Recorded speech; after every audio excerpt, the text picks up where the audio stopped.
Muito boa noite, meus irmãos. Graça e a paz do Senhor Jesus esteja com todos vocês. Hoje é domingo, dia do Senhor, dia de nos reunirmos para louvá-lo, para adorá-lo, para exaltá-lo. Ele é o nosso Deus, nosso Rei Todo-Poderoso, do qual somente a Ele é devido toda a honra e toda a glória. Hoje é dia do Senhor, dia de entregarmos a Ele a nossa adoração. Vamos começar nosso culto lendo aqui o Salmo de número 86. Abre sua Bíblia no Salmo 86. 86. 86. Eu coloquei errado aí no projetor. O Salmo 86. Nós vamos ler o Salmo todo, alternadamente, como a gente tem feito de costume. Eu leio os versos ímpares aqui, a igreja dos versos pares. Diz assim a palavra do Senhor: Inclina, Senhor, os ouvidos e responde-me, pois estou aflito e necessitado. Preserva a minha alma, pois eu sou piedoso. Tu, ó Deus, salva o teu servo que em ti confia. Compadece-te de mim, ó Senhor, pois a ti clamo de contínuo. Alegra a alma do teu servo, porque a ti, Senhor, elevo a minha alma. Pois tu, Senhor, és bom e compassivo, abundante em benignidade para com todos os que te invocam.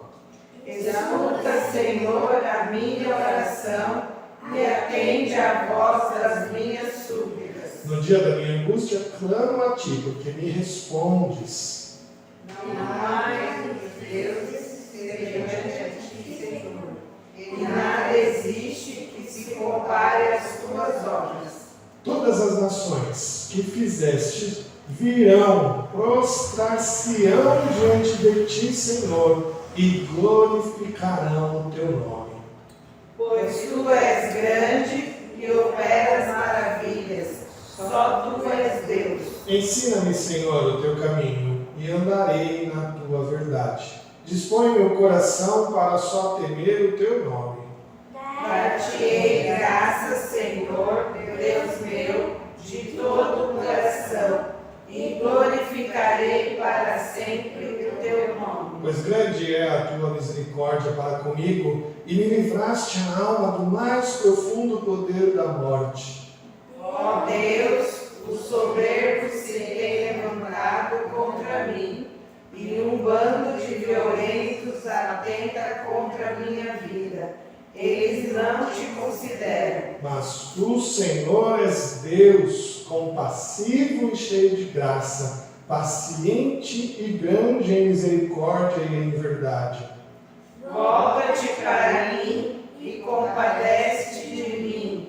Concede a tua força ao teu servo e salva o filho da tua serva. Mostra-me um sinal do teu favor, para que o vejam e se envergonhem os que me aborrecem, pois tu, Senhor, me ajudas e me consolas. Amém. Esse é o Deus da nossa, é o Deus que tem toda a autoridade do nosso coração. O salmista diz no verso 9 que todas as nações que fizeste virão, prostrar-se-ão diante de ti, Senhor, e glorificarão o teu nome. Isso é uma verdade do Senhor. Todas as nações um dia estarão prostradas diante do Senhor. Todas as nações um dia estarão ajoelhadas diante do Rei da Glória. E a gente almeja a vinda desse dia, na qual o Senhor será autoridade perpétua por toda a nossa terra, por toda a nossa nação, por todo o nosso mundo. Vamos orar agradecendo a Deus pela vida, pelo culto e por termos este Deus Rei de todas as nações. Vamos orar? Senhor Deus, querido Pai, muito obrigado, Senhor, pela Tua graça, pela Tua bondade, por tudo que o Senhor é, por tudo que o Senhor tem feito por nós, ó Pai. Obrigado porque o Senhor é o Rei de todas as nações. O Senhor é o Rei de toda a terra, ó Pai. Obrigado por podermos confiar no Senhor, Obrigado porque neste culto que nós temos aqui, ó Deus, temos a abertura, temos a liberdade, ó Deus, de estarmos glorificando o Teu santo nome. Obrigado, ó Deus, porque nosso país ainda vive em paz, ó Deus. Obrigado porque a nossa nação ainda vive, ó Pai, uma liberdade de culto. E que nós possamos saber aproveitar isso, ó Deus, para que possamos proclamar o Teu nome, adorar ao Senhor em alto e bom som, e que todos, ó Pai, possam ouvir o Evangelho da graça do nosso Senhor Jesus. Obrigado, ó Pai, por tudo isso. Fica conosco, ó Deus, em todo o tempo, em nome de Jesus. Amém? Vamos cantar então o hino 179. Vamos ficar de pé para cantar juntos?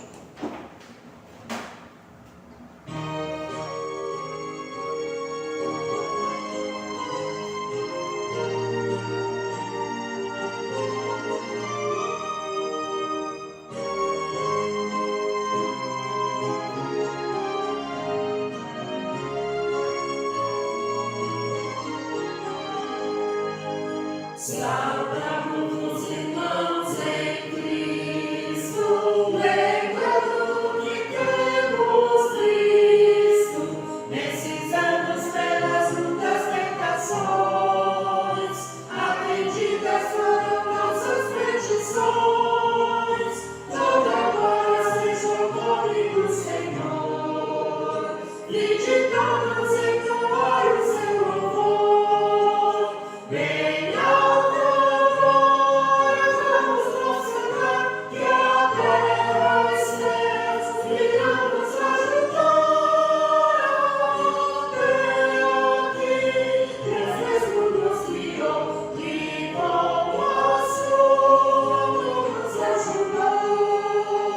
Um dia tão glorioso temos, que ao nosso Pai agradecemos, pois é Ele quem nos dá real prazer, e é fiel em nos guardar e proteger. Vede vós irmãos conosco a descantar, desta bênção vinde vós participar.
Nós vamos ler agora um trecho da carta aos Hebreus, capítulo 7, verso 20 a 28. Hebreus, capítulo 7, verso 20 a 28. Eu vou ler esse trecho da palavra de Deus, peço que você acompanhe aí a leitura. É um texto muito importante e muito interessante, que fala sobre Cristo sendo o sacrifício perfeito e eterno que nós carecemos. Então eu vou ler, você preste atenção aí na leitura. Hebreus, capítulo 7, verso 20 a 28. Diz assim a palavra de Deus: E visto que não é sem prestar juramento, porque aqueles sem juramento são feitos sacerdote, Mas este com juramento por aquele que lhe disse, o Senhor jurou e não se arrependerá, tu és sacerdote para sempre. Por isso mesmo, Jesus se tem tornado fiador de superior aliança. Ora, aqueles são feitos sacerdotes em maior número, porque são impedidos pela morte de continuar. Este, no entanto, porque continua para sempre, tem o seu sacerdócio imutável. Por isso também pode salvar totalmente os que por ele se chegam a Deus, vivendo sempre para interceder por eles. Com efeito, nos convinha um sumo sacerdote como este, santo, inculpável, sem mácula, separado dos pecadores e feito mais alto do que os céus, que não tem necessidade, como o sumo sacerdote, de oferecer todos os dias sacrifícios, primeiro por seus próprios pecados, depois pelo do povo, porque fez isto uma vez por todas, quando a si mesmo se ofereceu, porque a lei constitui sumos sacerdotes a homens sujeitos à fraqueza, mas a palavra do juramento que foi posterior à lei constituiu o Filho perfeito para sempre. Que beleza a gente saber que Jesus, em toda a sua glória, em todo o seu reinado aqui, pôde fazer este trabalho perfeito. E não só perfeito do qual encerrou, mas encerrou todo o sacrifício dos sacerdotes no templo, mas também perfeito porque não mais há necessidade alguma de se fazer tais sacrifícios, porque ele cumpriu tudo por nós. O verso 26 diz assim: com efeito nos convinha um sumo sacerdote como este, santo, inculpável, sem mácula, separado dos pecadores e feito mais alto do que os céus. Que maravilha! É esse Deus bendito que a gente se achega neste momento para pedir perdão dos nossos pecados. Perfeito, inculpável. E por conta dele, por conta do seu amor, a gente não tem mais necessidade alguma de sacrifício. A gente tem que amar este Deus porque ele fez tudo isso por amor de nós. Por amor de nós. Muitas pessoas perguntam: por que Jesus morreu por você? A única resposta que a gente tem para dar é: não sei. Só sei que a palavra diz que foi por amor. Por amor apenas. E é nesse amor que nós agradecemos a Deus. É a este amor que nós respondemos com amor e que isso possa ser para nós de grande alegria e de grande satisfação. Nós vamos orar agora clamando a Deus por perdão dos nossos pecados, mas certos de que o Senhor já pagou o preço mais alto por nós. Vamos orar, irmãos, clamando a Deus por perdão. Depois de alguns instantes eu pedi que meu irmão Iraci faça essa oração de confissão de pecados. Vamos orar. Santo Deus, eterno Pai, Pai Todo-Poderoso, grandioso, formoso, soberano é o teu nome, Senhor. Deus Todo-Poderoso, quero te agradecer, ó Deus, pelo privilégio que o Senhor nos concede de estar na tua casa, Pai. E neste momento em especial, Senhor, te pedir perdão, Senhor, pelos nossos pecados, transgressões e iniquidades, Pai. O Senhor sabe quanto nós somos falhos e carecemos, Senhor, da tua misericórdia, Pai. Nós cremos também, Senhor, que tu és um Deus que és um Deus que odeia o pecado, mas ama o pecador, Pai. Por isso, neste momento, Pai, quero colocar cada vida aqui presente diante da Tua presença e pedir, Senhor, perdão, Pai. Sabemos, Senhor, que o Senhor é um Deus que perdoa, que o Senhor nos ama e que o Senhor esteja com o pensamento, limpando, Senhor, do nosso coração e tudo aquilo, Senhor, que nos afasta de Ti, Pai. Muito obrigada, Deus, pelo perdão do pecado. Agora, Senhor, prepara-nos, Senhor, para te louvar e para agradecer o teu santo e eterno nome, Pai. Que a tua presença, Senhor, possa estar aqui, Senhor, como em todas as igrejas que nesse momento se reúnem, Pai, para te louvar e te cultuar. Esta oração que faço, Senhor, agradecida em nome de Jesus. Amém. Amém. Louvado seja Deus por isso e cheios de alegria pela certeza do perdão que o Senhor nos dá. Nós vamos cantar agora alguns cânticos espirituais. Convido você a ficar de pé. E aqueles que vieram preparados para entregar seus dízimos e ofertas, este é o momento de se fazer. E nós vamos cantar ao Senhor.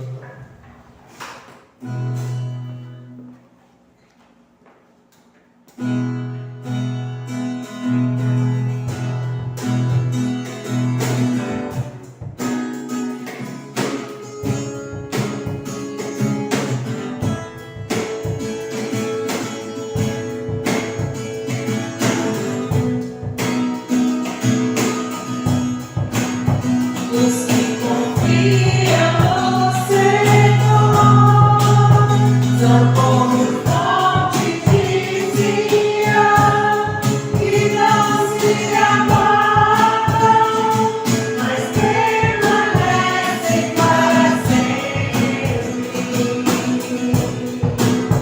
Como em volta de Jerusalém estão os montes, assim é o Senhor, em volta do seu trono. Autoridade e poder, o domínio em suas mãos, pois o Senhor é Deus, o Senhor é Rei dos povos. Cale-se diante dele a terra, dobre os joelhos, ergam as mãos, pois o Senhor é Deus, o Senhor é Rei dos povos.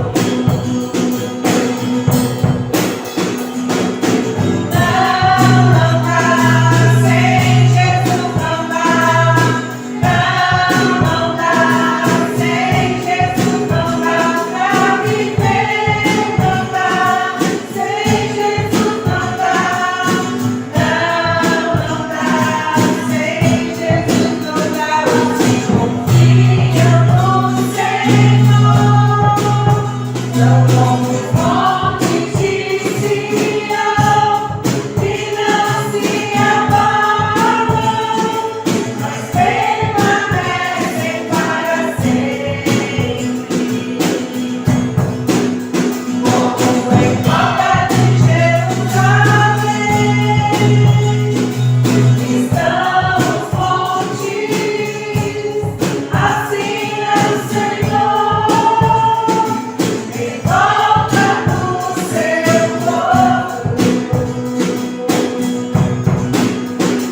Autoridade e poder, o domínio em suas mãos, pois o Senhor é Deus, o Senhor é Rei dos povos. Cale-se diante dele a terra, dobre os joelhos, ergam as mãos, pois o Senhor é Deus, o Senhor é Rei dos povos. Não dá, sem Jesus não dá. Não dá, sem Jesus não dá pra viver. Não dá, sem Jesus não dá. Não dá, sem Jesus não dá. Não dá, sem Jesus não dá. Não dá, sem Jesus não dá pra viver. Não dá, sem Jesus não dá. Não dá, sem Jesus não dá.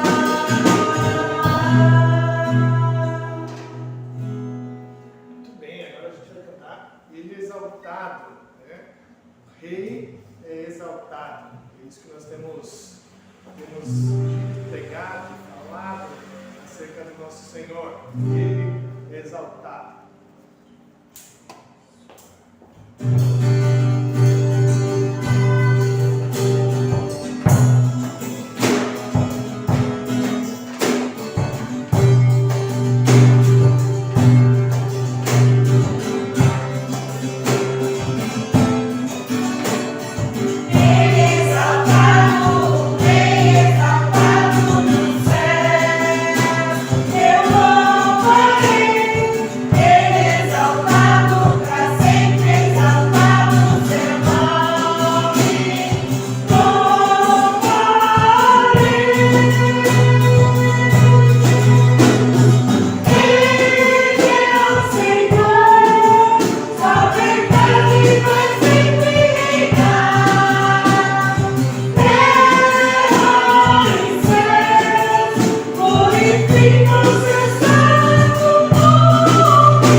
Agradecendo a Deus pelo louvor, pela sua graça, pelos dízimos e ofertas. Vamos fazer essa oração ao Senhor.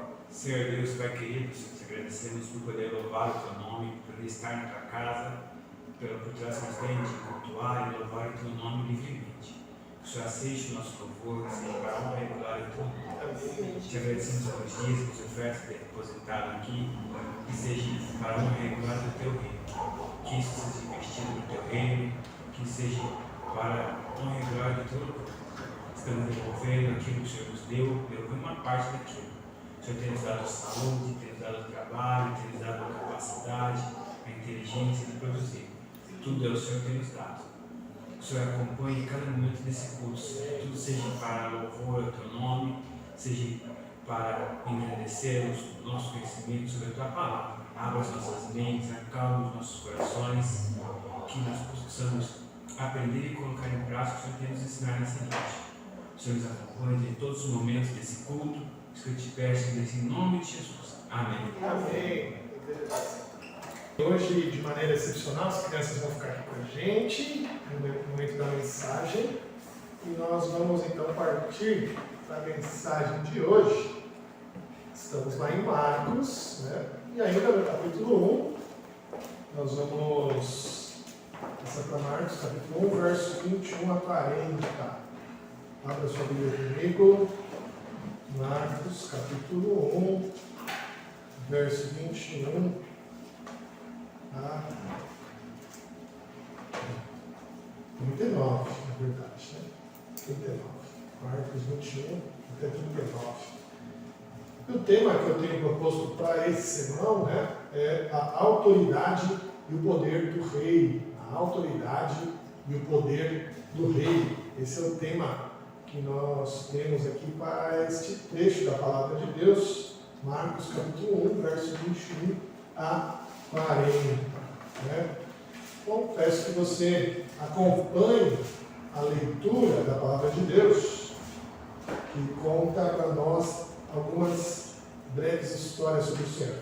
Capítulo 1 de Marcos, verso 21 até 39, que diz assim a Palavra de Deus. Depois entraram em Cafarnaum, e logo no sábado foi ele ensinar na sinagoga. Maravilhavam-se da sua doutrina, porque os ensinava como quem tem autoridade e não como os escribas. Não tardou que aparecesse na sinagoga um homem possesso de espírito imundo, o qual bradou: que temos nós contigo, Jesus Nazareno? Vieste para perder-nos? Bem sei quem és, o Santo de Deus. Mas Jesus o repreendeu, dizendo: cala-te, sai deste homem. Então o espírito imundo, agitando-o violentamente e bradando em alta voz, saiu dele. Todos se admiraram a ponto de perguntarem entre si: quem vem a ser isso? Uma nova doutrina? Com autoridade ele ordena aos espíritos imundos e eles lhe obedecem. Então correu célebre a fama de Jesus em todas as direções, por toda a circunvizinhança da Galileia. E saindo eles da sinagoga, foram com Tiago e João diretamente para a casa de Simão e André. A sogra de Simão achava-se acamada com febre, e logo lhe falaram a respeito dela. Então, aproximando-se, tomou-a pela mão, e a febre a deixou, passando ela a servi-los. À tarde, ao cair do sol, trouxeram a Jesus todos os enfermos e endemoniados. Toda a cidade estava reunida à porta, e ele curou muitos doentes de toda sorte de enfermidade. Também expeliu muitos demônios, não lhes permitindo que falassem, porque sabiam quem ele era. Tendo se levantado alta madrugada, saiu, foi para um lugar deserto e ali orava. Procuravam diligentemente Simão os que com ele estavam. Tendo-o encontrado, lhe disseram: todos te buscam. Jesus, porém, lhes disse: vamos a outros lugares, as povoações vizinhas, a fim de que também eu pregue também ali, pois para isso é que eu vim. Então foi por toda a Galileia, pregando nas sinagogas deles e expelindo os demônios. Até aqui, palavra de Deus, vamos orar? Santo e eterno Deus, nós te agradecemos muito, ó Pai, pela tua palavra bendita, pela tua graça, pela tua misericórdia. Obrigado, ó Deus, porque nesse dia tão importante para o nosso município, ó Deus, o Senhor nos deu a graça de podermos estar aqui hoje, falando daquele que tem a autoridade verdadeira sobre nós. Que o Senhor possa nos mostrar, nos revelar, nos transformar, ó Deus, acerca de tudo isso, para que de verdade essa autoridade e o poder de Jesus possa reinar em nosso coração. Nós te agradecemos, ó Pai, em nome de Cristo. Amém. Hoje é um dia especial de eleição no nosso país, onde a gente votou para as autoridades municipais. Eu fiquei refletindo acerca desse texto e pensando o que significa autoridade. Não é uma tarefa fácil a gente definir o que é autoridade, tá? A autoridade pode ser entendida por diversas formas, como o poder ou o direito conferido para governar as outras pessoas e tomar decisões por elas. Esse é o termo, essa é a definição de autoridade para os nossos governantes dos quais a gente vota. Mas a gente pode definir a autoridade também referindo ao reconhecimento que nós damos a uma pessoa como especialista ou detentora de grande conhecimento sobre um determinado assunto. E assim essa pessoa é respeitada apontada como uma autoridade de um assunto, como por exemplo um médico cardiologista super conhecido, super capacitado no que ele faz. Esse médico se torna uma autoridade naquele assunto. E existe também a autoridade natural, ou seja, a autoridade tradicional, ou até mesmo a autoridade parental, que é a autoridade que são dadas aos pais, que os filhos dão aos pais, e essa autoridade ela é baseada no cuidado, no amor, no reconhecimento legal que nós temos pela justiça, e uma aceitação natural. Mas para que uma autoridade seja considerada legítima, ou seja, efetiva, ela precisa ser reconhecida e aceita pelas pessoas que estão ali sujeitas a elas. Uma autoridade de governo, ela só é legítima no caso de monarquia quando o sucessor definido, o sucessor correto ao trono, se assenta no lugar do rei. Ou no caso de uma eleição, quando comprovada por maioria de fato de votos. Essa é uma autoridade que é reconhecida, ou seja, legítima. Uma autoridade de especialista, ela só é legítima quando o conhecimento daquela pessoa é comprovado por um número excessivamente maior de acertos, no caso, do que de erros. No caso do cardiologista, ele tem que acertar muito mais vezes do que errar no que ele faz. Aí sim a sua autoridade vai ser legítima. E por fim, uma autoridade parental, de pai e filho, só é legítima quando dentro daquele núcleo familiar o cuidado, o amor são expressos de maneira perceptível, envolvendo ali aquelas pessoas. E isso é legitimado pela nossa lei. A gente pode afirmar também, irmãos, que algumas pessoas podem ter autoridade, mas ao longo do tempo ser demonstrado, ou melhor, ser reconhecido que ela não é autoridade de coisa nenhuma. E eu fui pesquisar algum caso desse e eu encontrei o caso de uma jovem chamada Elizabeth Holmes, nos Estados Unidos. Elizabeth Holmes, ela foi reconhecida nos Estados Unidos ali por ser uma autoridade na biomedicina no ano de 2003. E ela fundou uma empresa lá muito famosa, super reconhecida, que seria uma empresa ali inovadora na área da saúde, onde ela prometia fazer exames de sangue, centenas de exames de sangue com apenas uma gota de sangue. Quem faz exame de sangue sabe que a gente precisa tirar vários tubinhos, para fazer 10, para fazer 20 exames no máximo. Ela prometia centenas de exames com uma gota de sangue. E ela se tornou ali uma biomédica, autoridade no assunto de exames laboratoriais e por décadas foi assim. Mas, no ano de 2015, um dos jornais famosos dos Estados Unidos começou a investigar a empresa dela e começou a perceber que, na verdade, era tudo uma fraude. Os exames tinham erros, eles não eram precisos, e muitos exames fraudados ali. Então, a autoridade dessa jovem biomédica chamada Elizabeth Holmes não durou o tempo, não se consagrou no tempo. Ela perdeu essa autoridade. A autoridade é então o direito conferido pelas pessoas, reconhecidamente efetivado por aqueles que o reconheceram numa eleição ou numa sucessão monárquica, e quando o assunto é familiar, ele é legitimado quando há reconhecimento daquelas pessoas.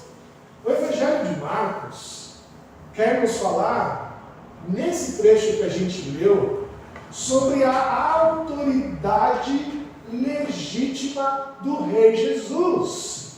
Esses textos que a gente acabou de ler vai nos ensinar que Jesus é o legítimo Rei, aquele que tem autoridade legítima no nosso coração. Jesus Cristo já havia sido anunciado pelo seu arauto, não é mesmo, João Batista?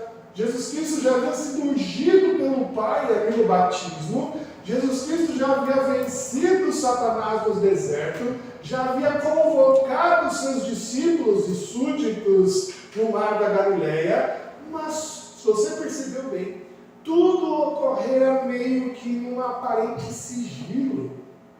E a única coisa que as pessoas sabiam de verdade era o teor da sua pregação.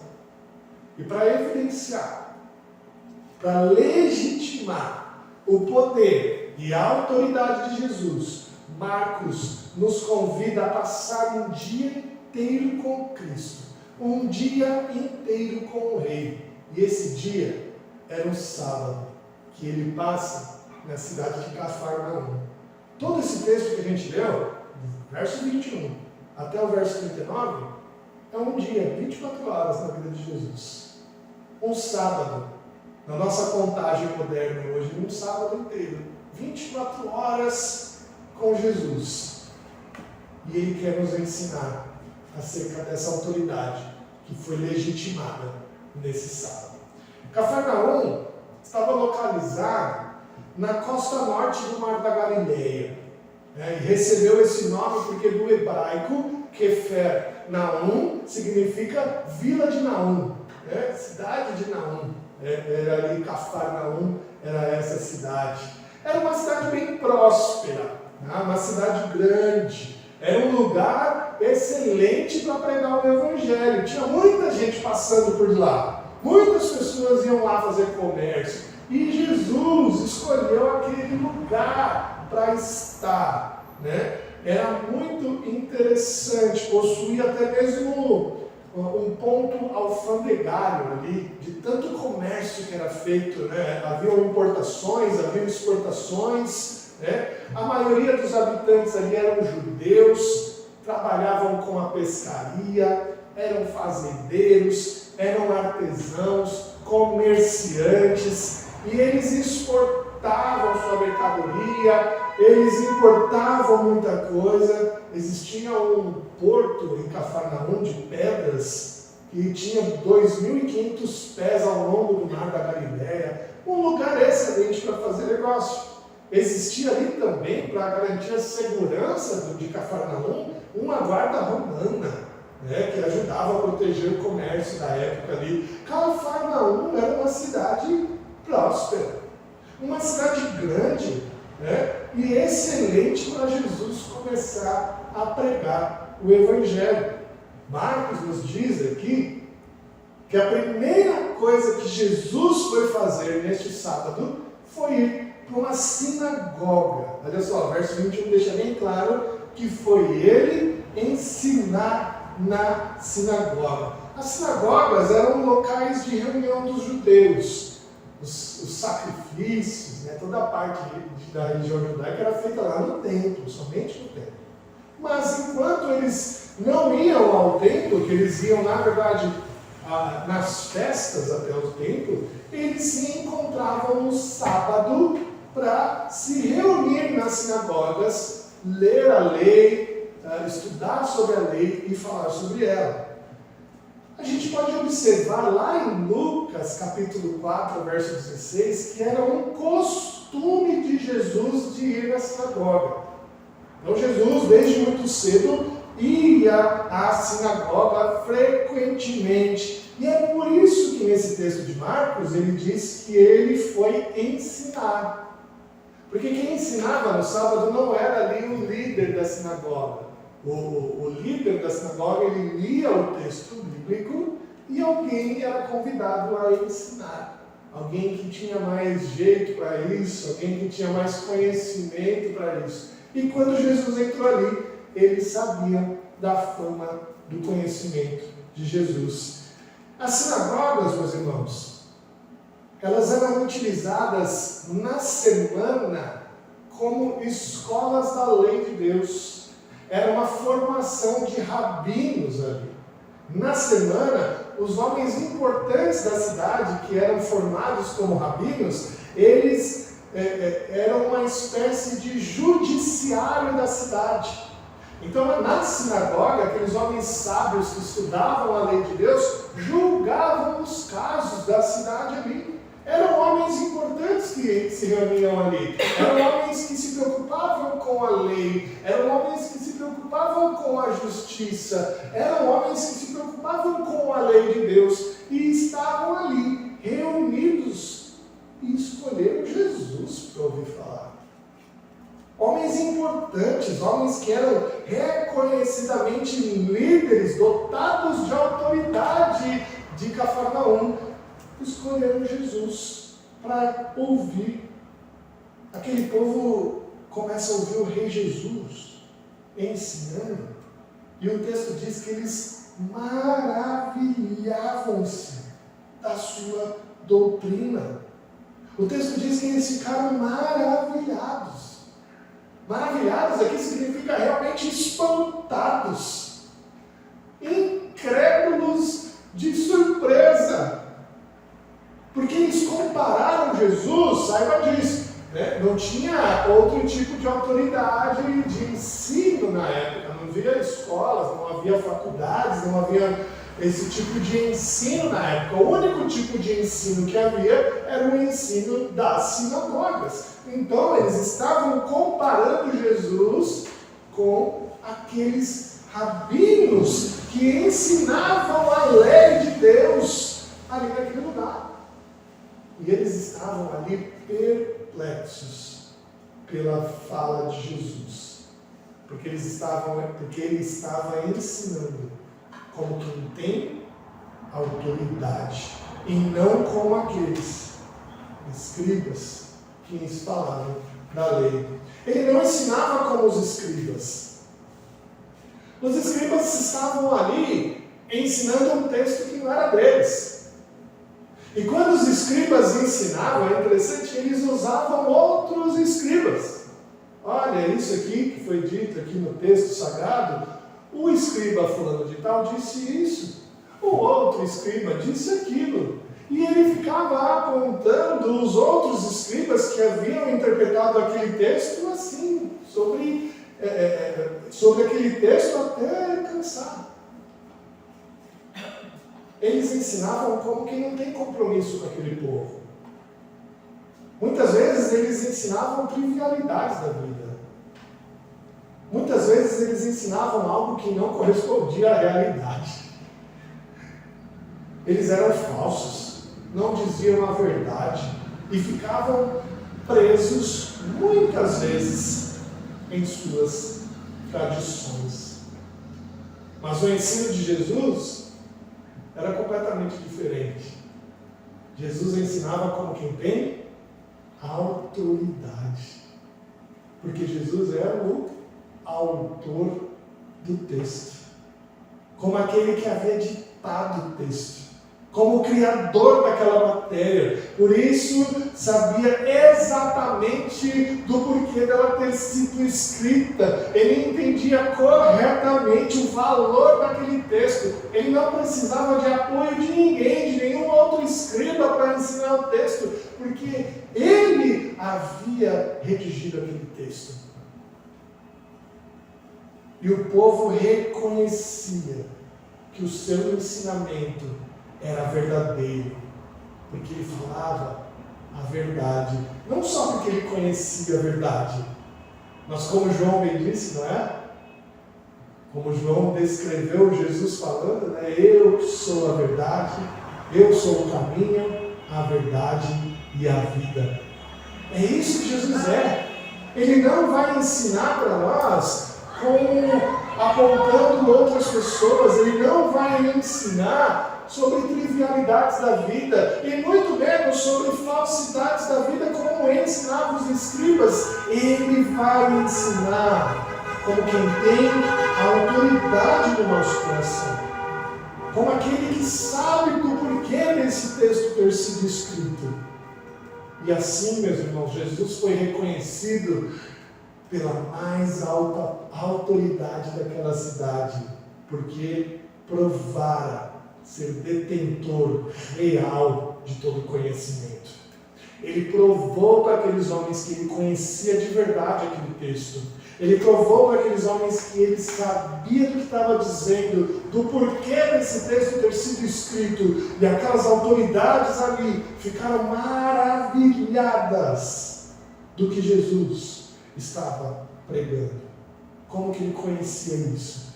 Como que ele sabia de todas essas coisas? Como que ele fala dessa forma? Aqueles homens reconheceram a autoridade de Jesus em todo o conhecimento que ele tinha. Mas, quando aquelas mais altas autoridades da lei reconheceram a autoridade do Rei Jesus, um demônio se manifestou através de um homem. O texto diz que ele bradou aqui, né? Verso 23 diz: não tardou que aparecesse na sinagoga um homem possesso de espírito imundo, o qual bradou: que temos nós contigo, Jesus Nazareno? Vieste para perder-nos? Bem sei quem és, o Santo de Deus. A palavra espírito imundo aqui é um sinônimo para demônio, tá bom? É um sinônimo para demônio, ou seja, um anjo corrompido por Satanás, e condenado definitivamente por Deus no momento de sua queda. Algo interessante dizer aqui é o seguinte, não era comum ver um exorcismo naquela época, tá? Saiba disso. Assim como não é comum hoje em dia. Tá? Isso tem que ficar claro para a gente quando a gente lê um texto como esse. Porque quando a gente lê um texto como esse, parece que era uma trivialidade da época fazer exorcismo. E não era. Assim como hoje não é comum se ver um exorcismo, naquela época também não. Certamente existiam demônios ali, ou melhor, endemoniados. Pessoas possessas por espíritos imundos. Mas a prática de expulsá-los não era comum.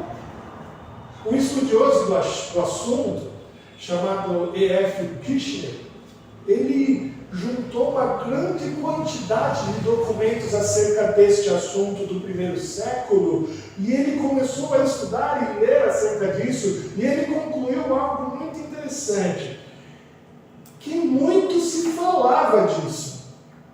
Ou seja, muito se falava sobre exorcismo, mas nenhuma narrativa sobre o assunto. Ou seja, não tinha nenhuma pessoa que contou algum exorcismo naquele tempo.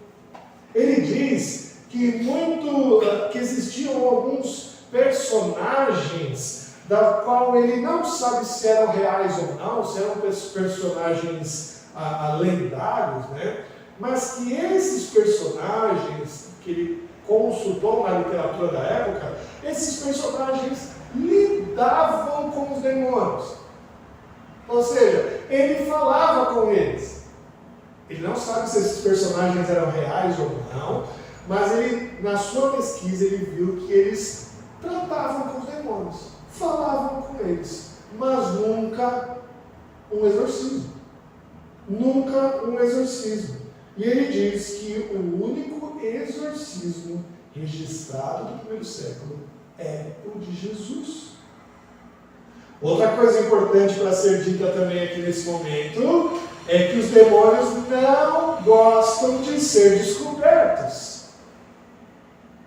Os demônios não gostam de ser descobertos. Todos os seus planos são desenvolvidos na escuridão, para que ninguém veja a sua feiura. Satanás sabe que ele está destruído. Ele sabe que Jesus quer reinar em nossos corações. Por isso que ele envia os seus servos, ou seja, os seus demônios, para tentar tomar o controle dos corações antes que Cristo assim chegue. E ele assim o faz de maneira sorrateira. Ele não faz de maneira aberta, ele faz de maneira enganosa. E muito frequentemente em uma falsa religião. Satanás sempre está envolvido nas falsas religiões, para que os corações fiquem ocupados, para que Cristo não reine. Mas por que o espírito imundo aqui então se manifesta se ele não gosta de ser descoberto? Porque Satanás ficou aterrorizado quando viu a autoridade de Jesus ser reconhecida naquela sinagoga. Aquele demônio ficou pasmo, ele ficou tremendo de medo, ele não se conteve e bradou ali em alta voz, em desespero: que temos nós contigo? Que temos nós contigo? O demônio fala até no plural aqui, né? Mas não que tivesse mais de um demônio naquela pessoa, mas porque ele realmente falou em nome dos outros. O que temos nós contigo, Jesus Nazareno? Veio para prender-nos. E Jesus, com toda a autoridade, dá duas ordens a ele: cala-te e sai deste homem.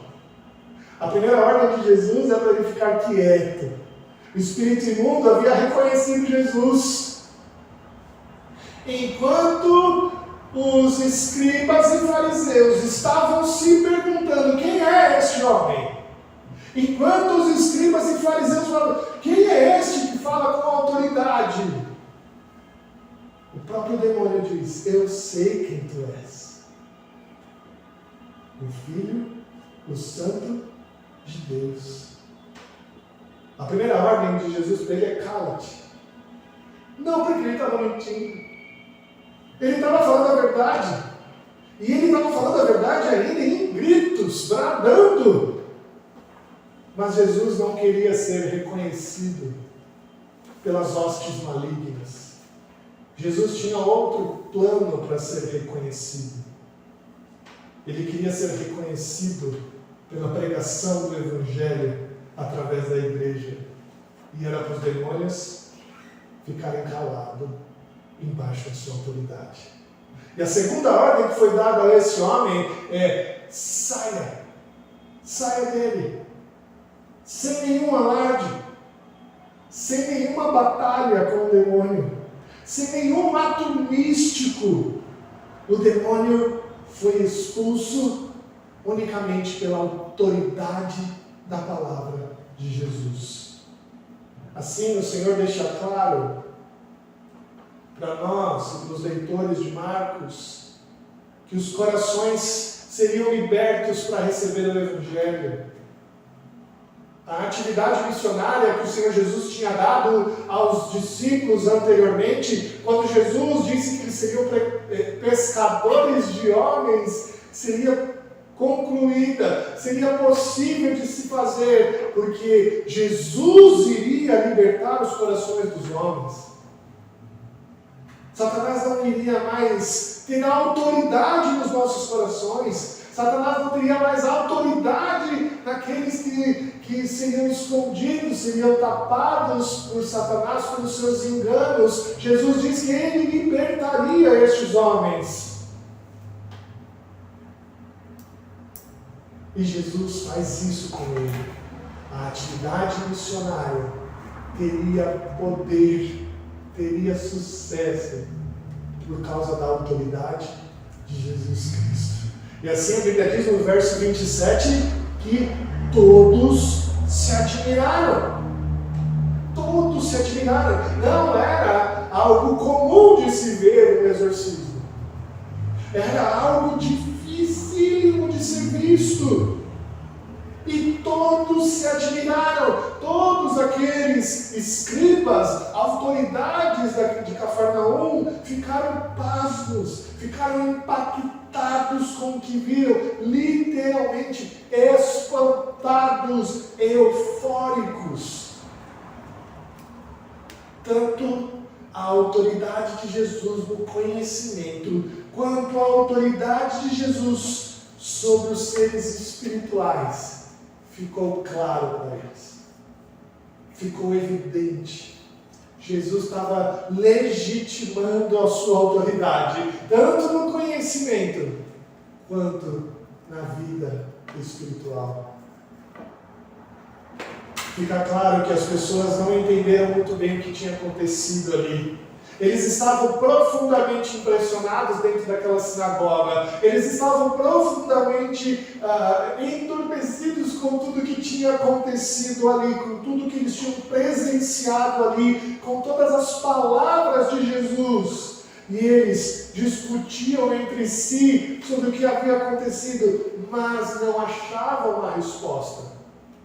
Por isso, contavam para todas as pessoas de Cafarnaum, que moravam ali pela redondeza, que eles encontraram um homem que possuía autoridade. E depois de ter evidenciado ali a sua autoridade, diante das mais altas autoridades de Cafarnaum, e diante de todo o mundo espiritual da época, Jesus vai com os seus discípulos, apenas os 4 ainda, não tinha escolhido todos eles. Eles vão para a casa de Simão Pedro, ainda era sábado, provavelmente perto da hora do almoço, ou um pouco depois. E o texto diz, no verso 29, que saindo eles da sinagoga, foram com Tiago e João diretamente para a casa de Simão e André, e a sogra de Simão achava-se acamada com febre. Olha que interessante esse texto. A primeira coisa é que Pedro, o apóstolo, era casado. Pedro, o apóstolo de Deus, era casado. Nós não sabemos se a esposa dele era viva ainda, se ele tinha algum contato com ela, se ele estava morando na casa dele ali com a esposa, mas nós sabemos que ele tinha uma esposa e a sogra morava com ele. O evangelista Lucas diz um detalhe interessante nesse texto. Ora, a sogra de Simão achava-se enferma com febre muito alta e rogaram-lhe por ela.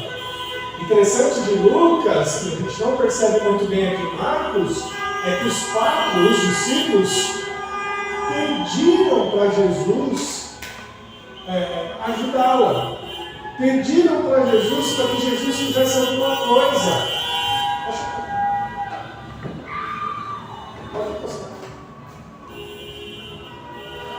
Isso é interessante do Evangelho de Lucas. Eles perceberam o poder de Cristo, perceberam a autoridade de Cristo e pediram ajuda para Ele.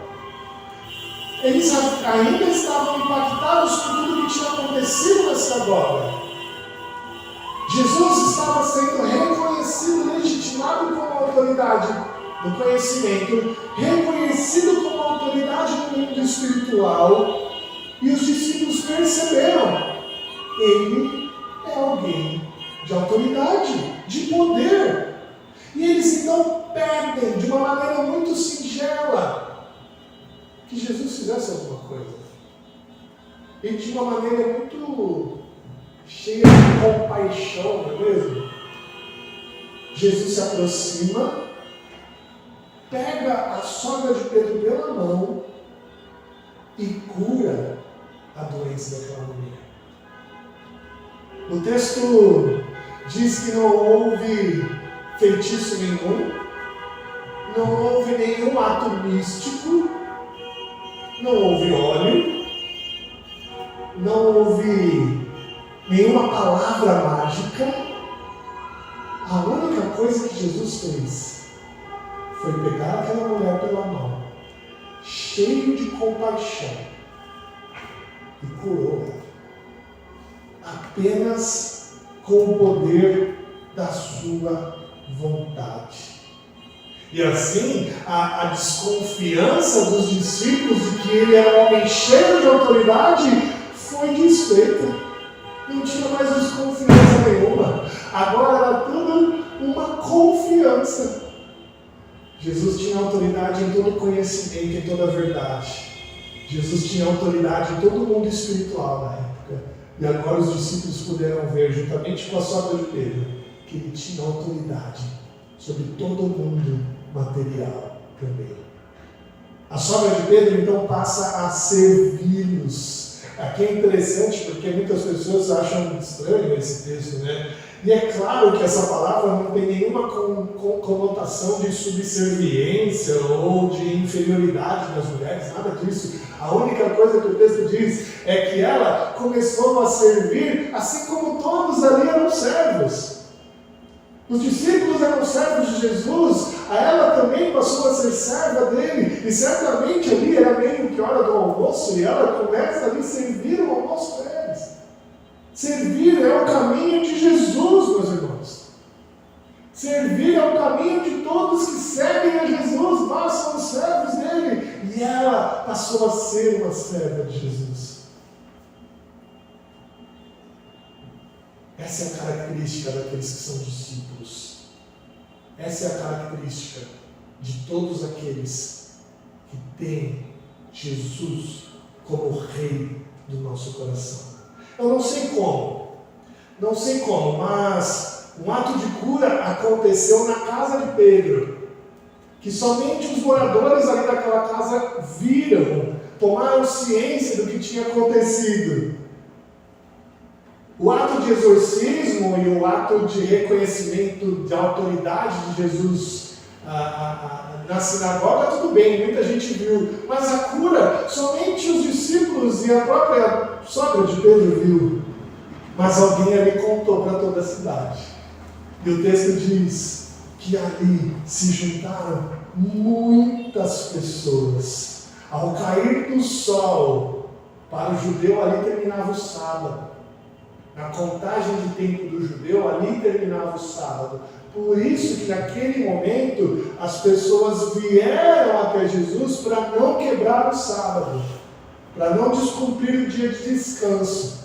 Então elas ficaram sabendo do que tinha acontecido e depois de terminar o sábado, na contagem do judeu, as pessoas foram para lá. O texto diz que trouxeram a Jesus todos os enfermos e endemoniados da cidade, e ele curou muitos doentes, muitos enfermos, e também expeliu muitos demônios. É claro que aqui há um uso de um exagero de linguagem, né? Todos aqui, quer dizer que era muita gente. Tente imaginar a cena, meu irmão.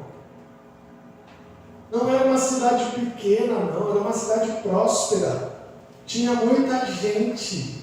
Era uma cidade importante, e ali deveriam ter muitos enfermos, ali deveriam ter muitas pessoas possessas de demônios, e Jesus se compadece de todas elas. Assim como ele se compadeceu da sogra de Pedro, ele se compadeceu, cuidou de cada uma delas. Jesus mostra que ele não veio para cuidar só de alguns poucos, mas para ser o rei do coração de muitos. E aqui nesse pequeno texto, Marcos nos mostra o tamanho da compaixão de Jesus. Ele curou os enfermos, ele expulsou os demônios que dominavam o coração daquelas pessoas, para que o Evangelho pudesse entrar. A gente pode perceber nesse texto que Jesus não estava envolvido em uma campanha de cura e libertação, não é? Ele não estava pregando isso. Ele não estava propagando isso lá fora. Ele não saiu anunciando o que ele faria. Mas as pessoas tomaram a iniciativa de ir até Jesus. Eles estavam confiantes na autoridade de Cristo, legitimando ali o seu poder e a sua autoridade de rei. E Jesus, sendo esse rei, cheio de compaixão, cheio de amor, queria libertar aquele povo das amarras de Satanás. Ele queria curá-las de sua enfermidade, que machucavam tanto elas, para que todas pudessem usufruir daquele reino que estava começando, de todo o coração, de tudo que eles eram, de toda maneira, de uma maneira sã, de uma maneira completa. E depois de um dia tão cheio, depois de um dia tão cansativo, Jesus não teve tempo nem de descansar. O evangelista Marcos nos surpreende, contando que Jesus não buscou descanso. Ele não menosprezou as suas orações do dia. Ele procurou um lugar silencioso, um lugar calmo, e estava orando, alta madrugada. Diante dessa informação, nós devemos estar cientes de algo muito importante. Não é porque Jesus era Deus que ele não se cansava. Jesus possuía as limitações humanas. Ele estava cansado. Ele tinha cansaço físico. Ele, desde de manhã até o finalzinho do dia, estava trabalhando no seu ministério. Ele estava cansado. Estava muito cansado. A sua divindade, preste atenção, apesar do barulho lá fora, preste atenção. A sua divindade não se mistura com a sua humanidade. E ela não se divide. A gente não pode misturar uma coisa com a outra e não pode dividir mais. Jesus, sendo 100% homem e sendo 100% Deus, ele sofria as limitações da sua humanidade, mesmo sendo Deus. Tudo isso porque a sua humilhação em nosso favor seria completa. Seria completa. E certos de que ele estava assim cansado, a gente tem que perceber que ele não abandonou o seu momento íntimo com Deus. Isso nos deve fazer prestar atenção, nos deve fazer aprender como que Jesus, mesmo cansado de um dia cheio de trabalho, não menosprezou a sua vida devocional. A melhor parte do dia de Jesus, que é passar o tempo com o Senhor, ele estava com ele. A gente, por muito menos, meus irmãos, por muito menos a gente abandona a nossa devocional. Por muito menos a gente abandona o melhor tempo que deveríamos ter com Deus. Outra coisa que a gente precisa saber é que, diante da humanidade de Cristo, ele precisava orar. É interessante isso. Ele era Deus, 100% Deus, mas 100% homem. E diante da sua humanidade, ele precisava orar para que ele aquietasse o seu coração, para que ele ouvisse a voz do Pai. E assim como o cansaço é uma limitação humana que Jesus possuía, a preocupação com as demandas do dia a dia também era uma limitação humana. E ele precisava entregar tudo isso aos pés do Pai. Tudo que nos deixa ansiosos, meus irmãos, tudo que nos deixa preocupados é alvo de nossas orações. Jesus sofreu com tais preocupações, Jesus sofreu com tal ansiedade, mas ele não deixou com que nada o afastasse de estar aos pés do Pai em oração. Aqui está uma excelente lição para nós, meus irmãos, quando a gente anda preocupado com a vida. Para curar a nossa ansiedade, não há nenhuma demanda maior do que estar em oração com Deus. Não há cansaço maior que deva nos tirar a graça, a bondade de estarmos com Jesus. Não há preocupação maior que deve nos tirar da presença do Pai e de estarmos em oração. E mesmo preocupado com tudo que viria, Jesus fica um tempo em oração. pede orientação ao Pai, mas os seus discípulos foram procurá-lo.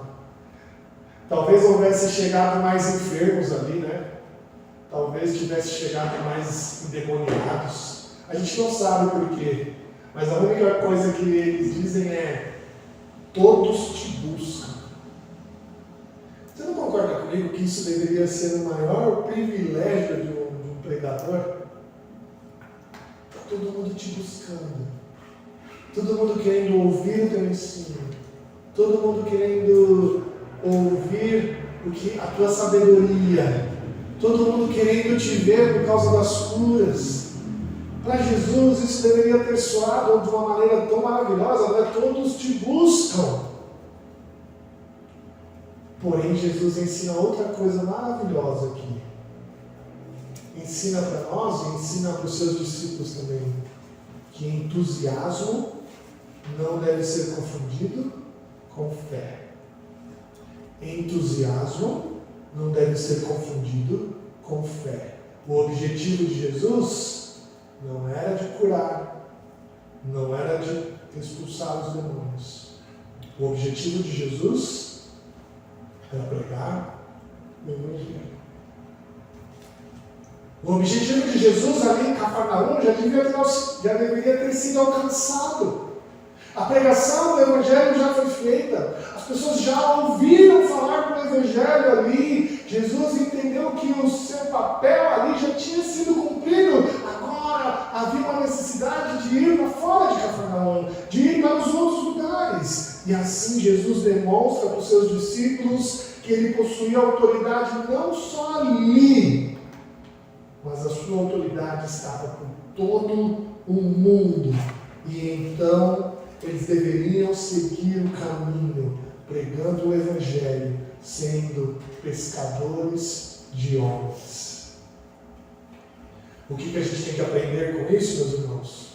O que a gente tem que aprender com esse texto narrado por Marcos aqui, deste dia cheio de Jesus, dessas 24 horas que a gente passou aqui com Cristo? A gente tem que reconhecer a autoridade de Jesus, porque ela foi legitimada em todos esses eventos.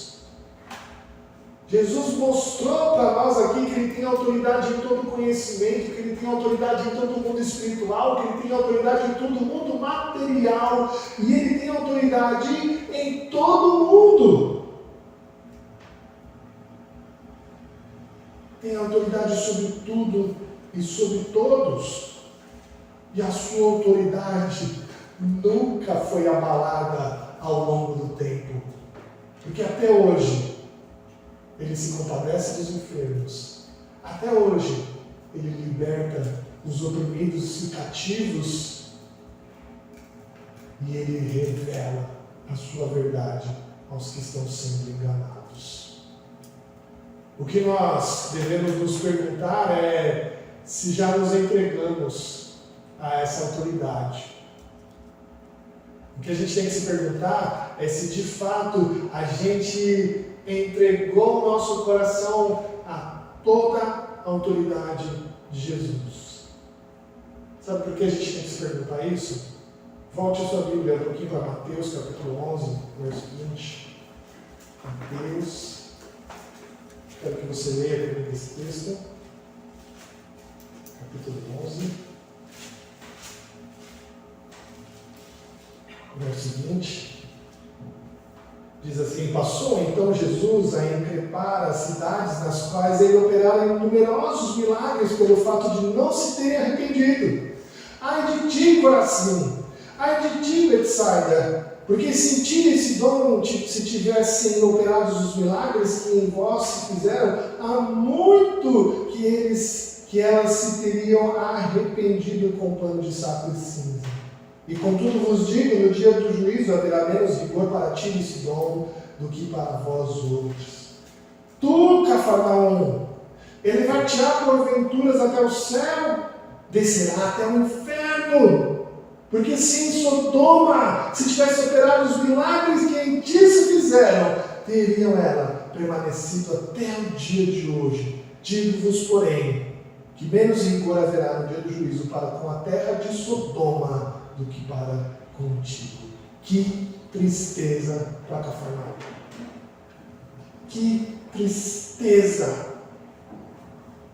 Inúmeros milagres, inúmeras curas, inúmeros exorcismos. Jesus falando de todo o teu conhecimento, falando de toda a sua sabedoria, falando a verdade para eles. E eles não tiveram arrependimento. Meus irmãos, que a gente não seja como Cafarnaum.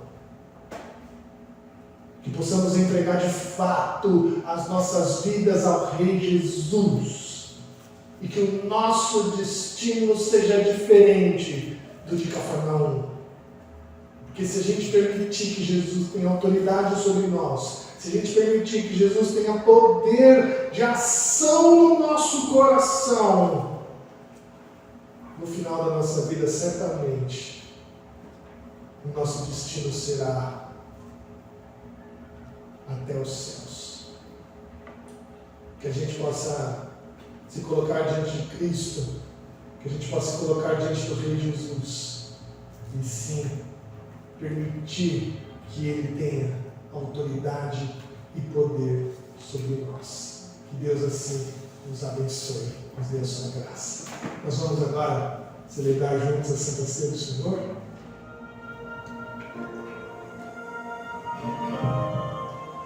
Em Mateus capítulo 26, verso 26, diz: enquanto comiam, tomou Jesus um pão, abençoando, partiu e deu aos discípulos, dizendo: tomai, comei, isso é meu corpo.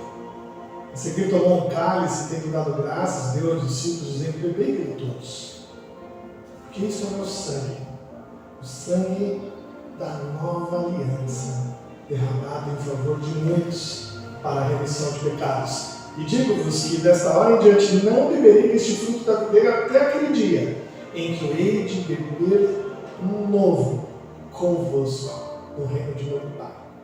Senhor Jesus, Ele, enquanto festejava a Páscoa com os seus discípulos, Ele nos dá a instrução, a ordem da Santa Ceia. E desde então esse sacramento é obedecido na igreja. Todos aqueles que realmente entregaram os seus corações à autoridade do Rei, aqueles que professaram isso em voz alta: eu creio neste Jesus, eu creio no Evangelho que Ele prega, Ele nos convida para tomar a Santa Ceia, para que a gente possa ter o alimento necessário para que o nosso coração possa permanecer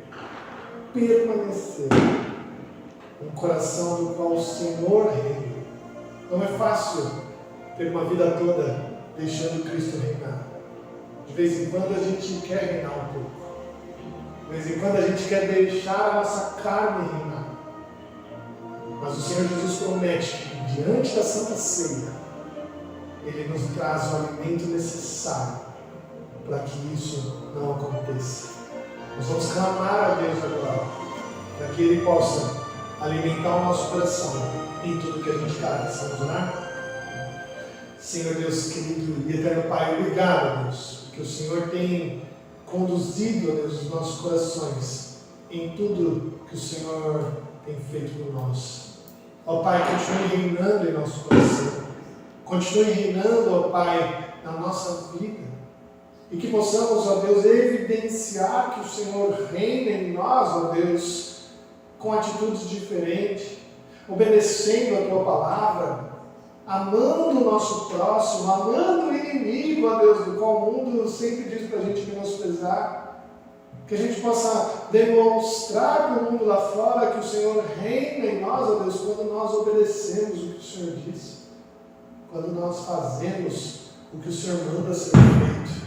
E quando, ó Deus, a tua lei importa muito mais para nós do que a lei deste mundo. Ó Senhor, nós separamos estes elementos aqui do uso comum para o uso sagrado da Santa Ceia do Senhor. E que o Senhor possa de uma vez, ó Deus, nos encher a alma, fortalecer o nosso espírito e nos dar a tua graça de continuarmos caminhando contigo, ó Deus. Muito obrigado, Deus, por isso fica conosco em nome de Jesus. Todos aqueles que já professaram o Senhor Jesus como o seu único Rei e Salvador, são membros, profetas da igreja, estão convidados a participar conosco. Aqueles que vão participar, vão ficar de pé e assim encerrar. Depois de haver ceado, o Senhor Jesus toma o cálice, diz: esse cálice é a nova aliança do sangue. A nova aliança que nós fazemos parte em Cristo Jesus. E que isso seja para nós o refrigério da nossa alma, seja para nós a certeza de que Cristo reina em nós. O mais de todos os Espíritos.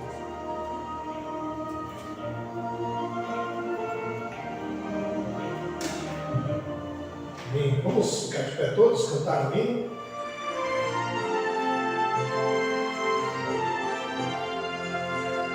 Oh, quão preciosa é a promessa de Jesus Cristo, celeste Rei, a quem confia na sua graça, diz ele nunca te deixarei.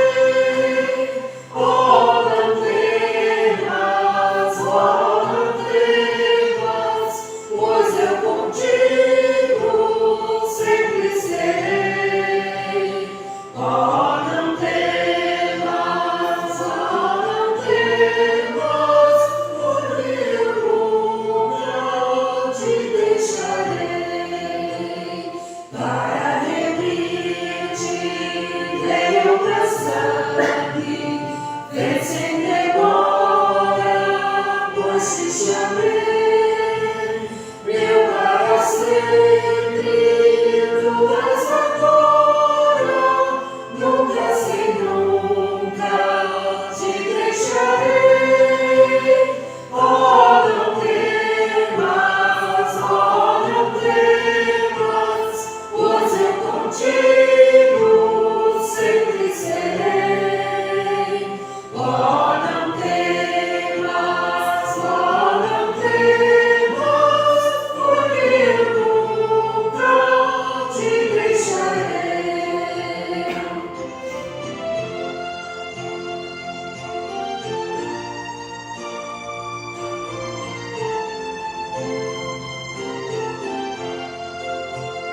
Ainda bendito, foste escolhido, jamais nasceres, porque te amei. E nos teus braços, forte a verdade, seguro eu sempre te guardarei. Oh, não temas, pois eu contigo sempre serei. Oh, não temas, porque eu nunca te deixarei. Vamos orar. Querido Deus, eterno Pai, obrigado, Senhor, porque o Senhor é bendito, maravilhoso, reina sobre todos nós. Ó Senhor, que o Senhor possa ser motivo, ó Deus, da nossa alegria, que o Senhor possa ser motivo, ó Deus, da nossa confiança, que o Senhor, ó Deus, ao ser o Rei deste mundo, ó Pai, possa ser para nós, ó Deus, a autoridade, que a Tua lei, ó Deus, possa ser a lei que domine o nosso coração e o nosso ser, e que isso seja para nós, ó Deus, confiança perpétua em Ti, ó Pai. Que os nossos medos possam ser jogados de lado. Ó Senhor, que a nossa insegurança possa ser jogada de lado, ó Deus. Que as nossas preocupações, ó Pai, possam ser derrubadas, porque o Senhor reina em tudo e em todos. Ó Deus, nós queremos confiar em Ti cada dia mais. Não nos faça, ó Deus, sermos como Cafarnaum, ó Pai, que viu tudo isso, que legitimou toda essa autoridade, mas não se arrependeu. Ó Deus, faça com que nós possamos realmente entregar nossos corações ao Senhor, Faça com que realmente possamos deixar o Senhor reinar em nossas vidas, ó Pai. Nos ajude, ó Deus, a tomarmos isso como verdade. E que as nossas atitudes lá fora, que o nosso proceder lá fora Deus, seja diferente. E que as pessoas possam ver Cristo agindo em nós, ó Deus. Obrigado, ó Deus, por este dia tão bondoso que o Senhor nos deu. Obrigado por este culto, ó Deus, que servimos ao Senhor. Que o Senhor possa continuar nos abençoando a nossa igreja. Abençoe nossa cidade também, ó Pai. Que diante dessas eleições os melhores, ó Deus, possam ter vencido. E que o Senhor possa reinar ali naquele lugar, ó Deus. Abençoe aqueles que venceram este pleito, ó Pai. Mas que o Senhor possa continuar reinando ali. Cuida da nossa cidade, que ela possa servir ao Senhor, ó Deus. Cuida do nosso país. Que o Senhor possa enfraquecer os braços dos maus e fortalecer os braços dos fortes, ó Deus, dos bons. Cuide deles, ó Pai, cuide de cada um deles. Por amor dos teus eleitos, nós pedimos isso. Abençoe a nossa igreja, Pai. Abençoe aqueles que estão enfermos, aqueles que estão sofrendo de algum mal, que o Senhor possa cuidar de cada um deles. Abençoe-nos, ó Pai, para que a nossa igreja possa voltar a ser forte, ó Deus, possa voltar a ser um farol aqui nesta cidade, proclamando a Tua verdade, a Tua graça, Pai. Nós te agradecemos por tudo isso, ó Pai, te louvamos, te bendizemos em nome de Jesus. Amém. Querida família de Deus, aqui reunida, ide em paz, ide em paz. Que o Senhor Deus, o Deus da aliança, ilumine o seu caminho. E que o amor do Pai, a graça do nosso Senhor Jesus Cristo, esteja com você hoje e para todos sempre. Amém.